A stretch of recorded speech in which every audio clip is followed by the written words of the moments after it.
হ্যাঁ রে, হাঁ করে সারাদিন কি দেখিস ওর দিকে? শুভ জিজ্ঞেস করলো অভিকে। অভি মুখ ঘুরিয়ে বলল, কখনো কাউকে ভালোবেসেছিস? বাসিস নি তো? তাহলে বুঝবি না। ওকে আমার সারা দিন দেখতে ইচ্ছা করে। ওই দেখ কি মিষ্টি করে হাসছে ও। এই হাসিটা দেখার জন্য আমি সব করতে পারি। না ভাই, ওসবের মধ্যে আমি নেই। এই বেশ ভালো আছি। লাইফে নো চাপ, অনলি মস্তি। এই, তোমরা এত ক্লাসে চেঁচামেচি করছো কেন? বিকেজি স্যারের ভয়ানক হুঙ্কারে কেঁপে উঠল সারা ক্লাসরুম।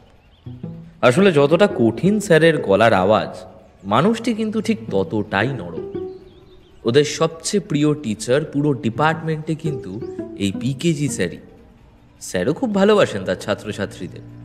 না মানে স্যার, ওই পরীক্ষার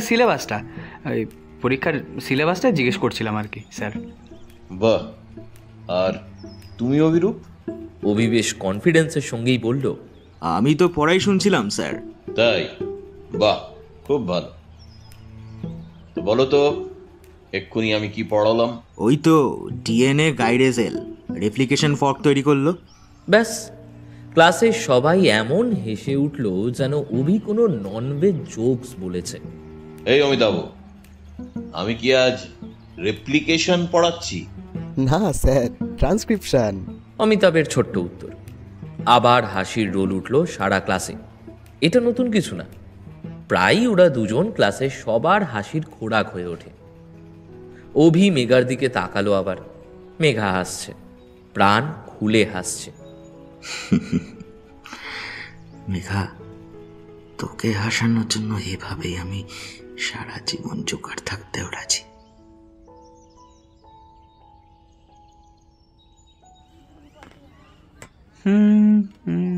হে ভাই, বুম্বা কই রে? মালটাকে খাওয়াতে বলতে হবে তো। শুভ মাথার চুলগুলো সাইজ করতে করতে বলল, কেন বে, ভারতরত্নটা তো পেরো নাকি? আরে সালা, কলেজের ম্যাগাজিনে বুম্বার লেখা কবিতা তো বেরিয়েইছে, সঙ্গে ওর আঁকা ছবিও বেরিয়েছে। আরে সালা জিও, এ তো হেভি সুখবর রে। তা আমাদের মেঘে ঢাকা টাকাটা কই? হ্যাঁ, শুভ সিঁড়ির দিকে আঙুল দেখিয়ে বলল, ওই তো আসছে। কিরে ভাই, কলেজের ম্যাগাজিনেতে তুই ছড়াছড়ি। ভাবতেই অবাক লাগে হ্যাঁ, যে এত প্রতিভাবান একটা মানুষ আমাদের বন্ধু। এই থাকতো ভাই, আমাকে আর গাছে তুলতে হবে না তোকে। কেউ লেখা টেখা দেয় না, তাই কারোরটা না পেয়ে আমারটাই শেষ পর্যন্ত চেপেছে। যত সব খাওয়ার তাল। সে যাই হোক, খাওয়াতে তোকে হবেই। চল সালা ক্যান্টিনে, পেপসি খাওয়াবি। শুভ বেশ ভারী একখান চাপড় মারল বুম্বার পিঠে। এই বুম্বা শোন। ওরা পেছনে ঘুরে দেখল তিতলি দাঁড়িয়ে আছে, হাতে একটা খাতা নিয়ে। শুভ ভাবল, ব্যাস, এসে গেছেন নেকি দি গ্রেট। সহ্য হয় না একে একদম, শুধুমাত্র বুম্বার গার্লফ্রেন্ড বলে সহ্য করতে হয়। তবে ন্যাকামোটা বাদ দিলে মেয়েটা বেশ ভালোই। বুম্বা এগিয়ে গেল তিতলির দিকে। হ্যাঁ হ্যাঁ, বল কি হয়েছে? দেখ না, আমার কেমিস্ট্রির প্র্যাকটিক্যালটা কিচ্ছু লেখা হয়নি এখনো। তুই একটু করে দে না রে প্লিজ, সই করাবো আজ। তিতলি নিজের অদ্ভুত ন্যাকা ন্যাকা ভঙ্গিতে বলল। বুম্বা শুভ আর অভির দিকে করুণ দৃষ্টিতে তাকালো। আরে তুই যা রে, আমরা আমাদের ট্রিটটা ঠিক বুঝে নেব, তুই চাপ খাস না। ওকে বাই ভাই, চল। বুম্বা আলতো হেসে তিতলির সঙ্গে হাঁটা দিল কেমিস্ট্রি গ্যালারির দিকে। শুভ চোখে মুখে এক রাশ বিরক্তি নিয়ে বলল, সালা, বুম্বাটা পুরো জরুকা গুলাম হয়ে গেল। না রে ভাই, জীবনের সবচেয়ে প্রিয় মানুষটাকে একটু বেশি গুরুত্ব তো দিতেই হয়, বুঝলি? প্রেমে পড়, সব বুঝবি।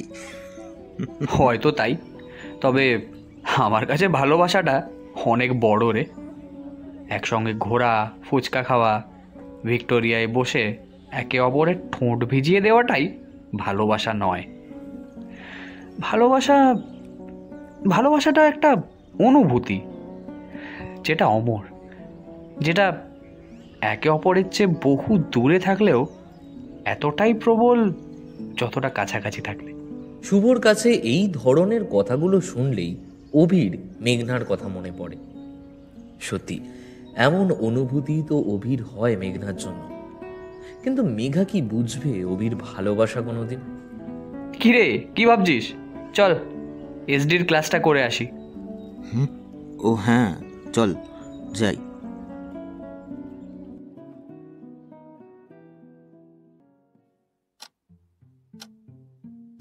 লাইব্রেরিতে আসতে শুভর একদম ভালো লাগে না, তবে এই ক্যালানে অভিটা জোর করে নিয়ে আসে। না, এখানে অভি পড়তে টড়তে আসে না। আসলে মেঘার ক্লাস অফ থাকলে লাইব্রেরিতে এসে পড়াশোনা করে। প্রচুর বই ঘেটে সহজ কঠিন প্রশ্নের উত্তর তৈরি করে বসে সে। সত্যি মেয়েটা পড়াশোনার জন্য প্রচুর খাটে। আর অভি, সে লাইব্রেরি আসে, ইতিহাস সংস্কৃত যা খুশি একটা বই নিয়ে পড়ে আর তাকিয়েই থাকে মেঘার দিকে। অদ্ভুত লাগে শুভর মাঝে মাঝে।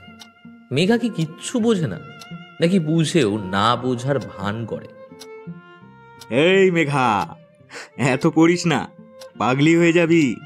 অভি লাইব্রেরির পেন ড্রপ সাইলেন্সের গুষ্টি তুষ্টি করে বলল, আমি তো আর তোর মতো গরু নই যে জুওলজি স্টুডেন্ট হয়ে লাইব্রেরিতে এসে সংস্কৃত বই পড়ব। ব্যাস, অভির ঘুড়ি ভোকাট্টা। মেঘা আবার পড়ায় মন দিল। বাহ, সব দিকেই নজর আছে তবে মেয়েটার। যাই হোক, মেঘার পড়া শেষ, ও উঠে দাঁড়িয়েছে। শুভ মনে মনে ভাবল, যাক, এবার এই অনামুখ লাইব্রেরি থেকে বেরোতে পারবে সে। হঠাৎ মেঘা জিজ্ঞেস করলো, এই শুভ, আজ লাটু স্যারের কাছে যাবি তো? হ্যাঁ, যাবো তো। শুভ উত্তর দিল। মেঘা এক গাল হেসে বেরিয়ে গেল লাইব্রেরি থেকে।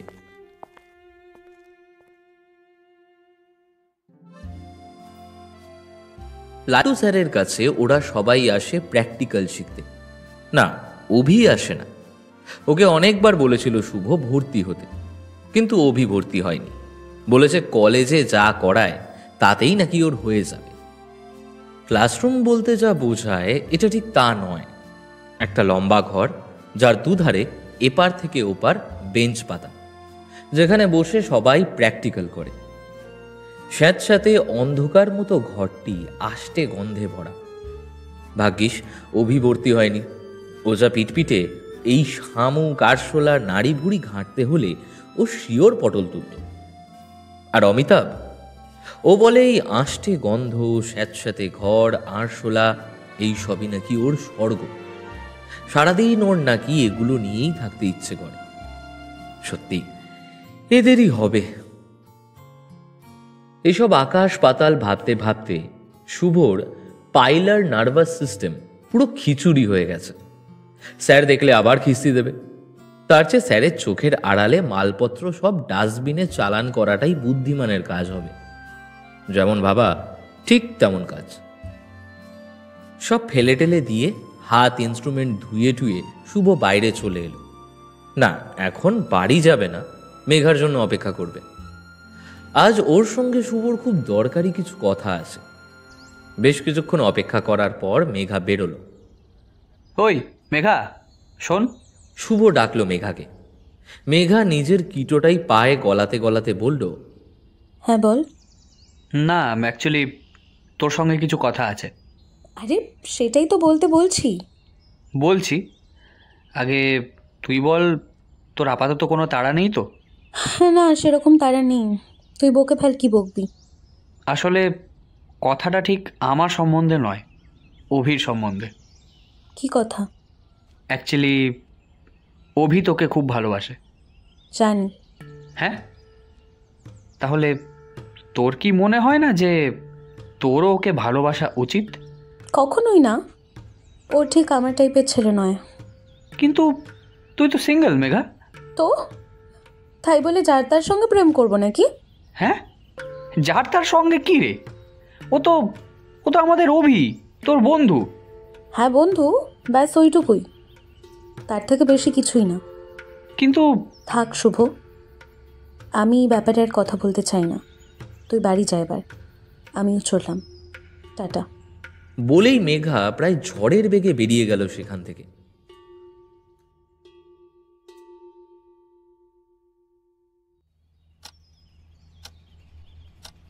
এই ছাতা জুলজি কিছুই মাথায় ঢোকে না অভির। ও কোনোদিনই চায়নি জুলজি নিয়ে পড়তে। ওর তো ইচ্ছে ছিল কেমিস্ট্রি নিয়ে পড়বে, কিন্তু উচ্চ মাধ্যমিকে কেমিস্ট্রিতে ভালো নাম্বার এলো না, তাই একরকম বাধ্য হয়ে জুলজি নিতে হয়েছে অভিকে।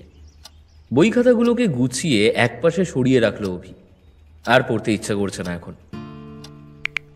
কি রে, কি করছিস? অভি মোবাইলটা হাতে নিয়ে টাইপ করে পাঠিয়ে দিল মেঘাকে। সারাদিনেও অসংখ্য মেসেজ করে মেঘাকে। মেঘা খুব জোর 3টে থেকে 4টে রিপ্লাই দেয়। সেটাই বোধহয় অভির কাছে হিরে মুক্ত জহরতের সমান। এক একদিন তো মেঘা সারাদিনে একটাও রিপ্লাই করে না। খুব কষ্ট হয় তখন অভির। নিজেই নিজের মনকে প্রশ্ন করে, ওর কাছে কি একটু গুরুত্ব নেই আমার? আমি কি এতটাই খারাপ? সবাই বলে মেঘা নাকি না কুচু, বদরাগী, অহংকারী। তবুও কেন অভি ওকে ভালোবাসে এত? ওকে ভালোবেসে অভি কষ্ট ছাড়া কিছুই পাবে না কোনোদিন। অভি মুখে কিছু বলে না, শুধু হাসে, আর মনে মনে ওদের সবাইকে বুড়ো আঙুল দেখিয়ে বলে, আমি জানি না আমি কেন ওকে এতটা ভালোবাসি। শুধু এইটুকু জানি যে আমার ওকে ভালোবাসতে ইচ্ছে হয়, তাই ওকে ভালোবাসি। সারা জীবন ওকেই ভালোবাসবো। মেঘাকে দেখলেই ওর মনের আকাশে একটা লাল টুকটুকে গ্যাস বেলুন অকারণেই উড়তে শুরু করে। উড়তেই থাকে, উড়তেই থাকে, আর উড়তেই থাকে। শুধু মাঝে মধ্যে ভয় হয় অভির, বেলুনটা ফেটে যাবে না তো।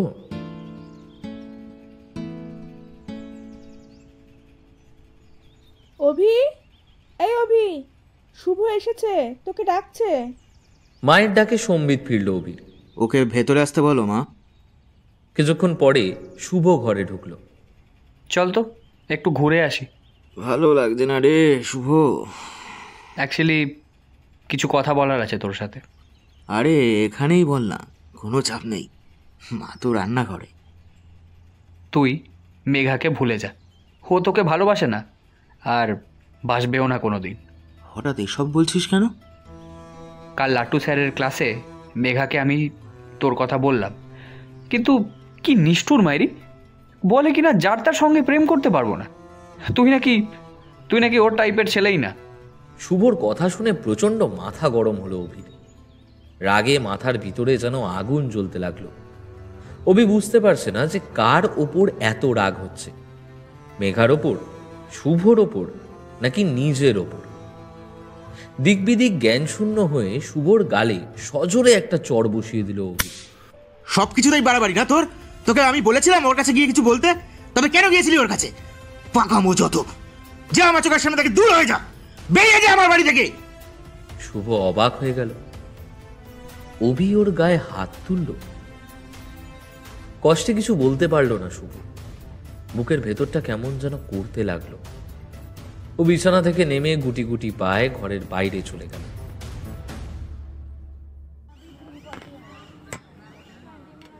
অভির মনটা আজ ভালো নেই।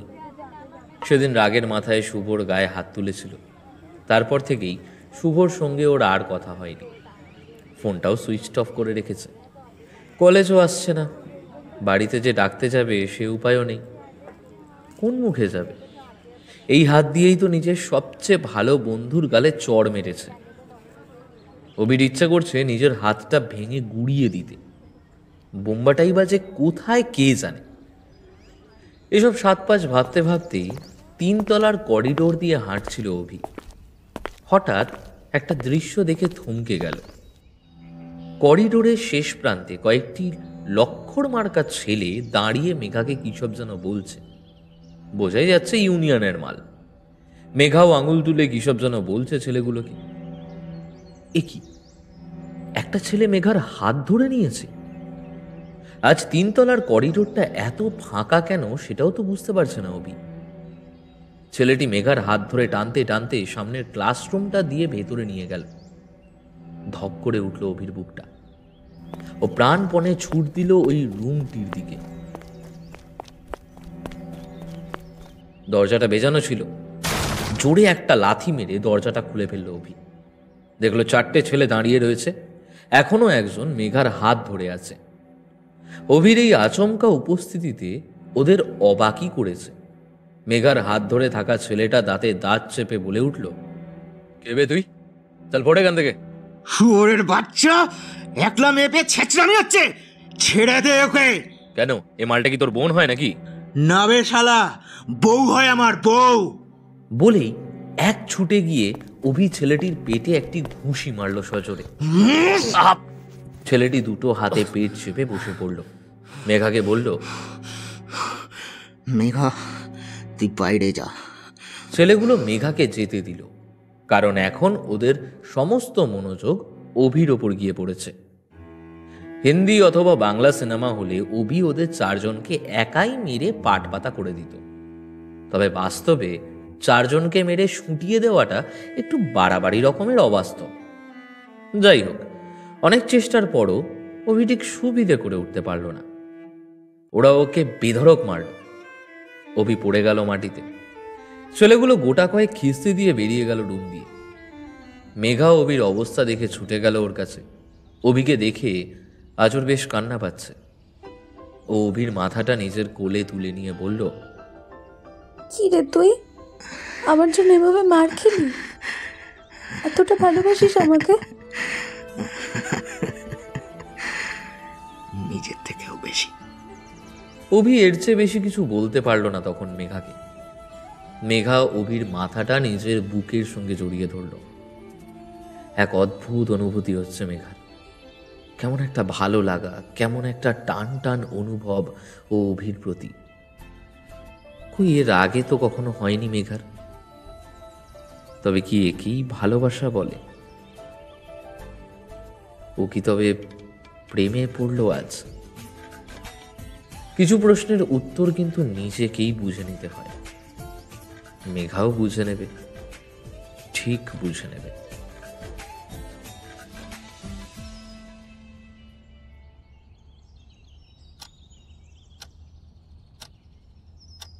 তুই তো জানিস আমার আমার রাগ বেশিক্ষণ থাকে না।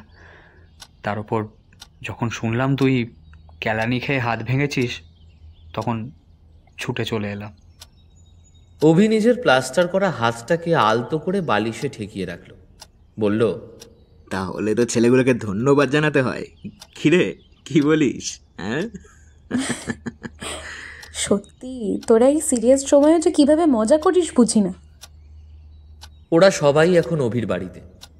বোম্বা, তিতলি আর অমিতাভও আছে। কাকিমার হাতের আমপান্না শরবতটাও জাস্ট জমে গেছে আজ। পশ্চিমের জানলা দিয়ে বিকেলের মিঠে রোদ এসে পড়েছে ওদের গায়ে। আজ হাওয়াটাও কেমন যেন বেপরোয়া। এই শেষ হয়ে আসা বিকেল, মরে যাওয়া রোদ্দুর, আর দুটি মনের মাঝে আসা হঠাৎ বসন্ত, সবটা এমন স্বর্গীয় হয়ে উঠবে কেউ ভাবেনি। বোম্বা অভির গিটারটা নিয়ে টুংটাং করছিল। হঠাৎ মৃদু গলায় শুরু করলো,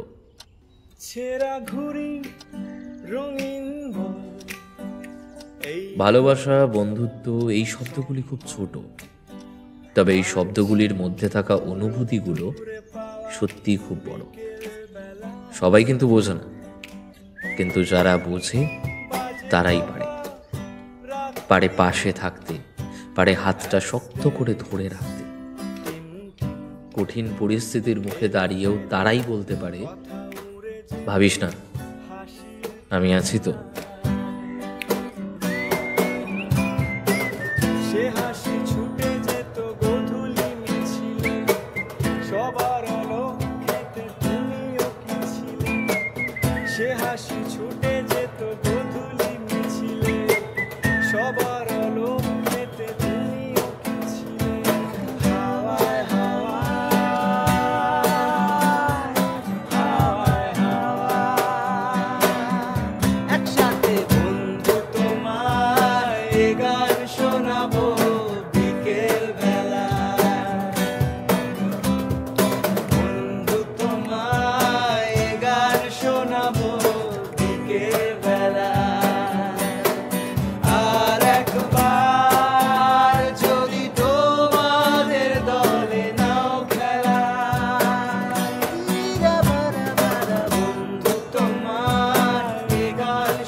শোনাবো বিকেল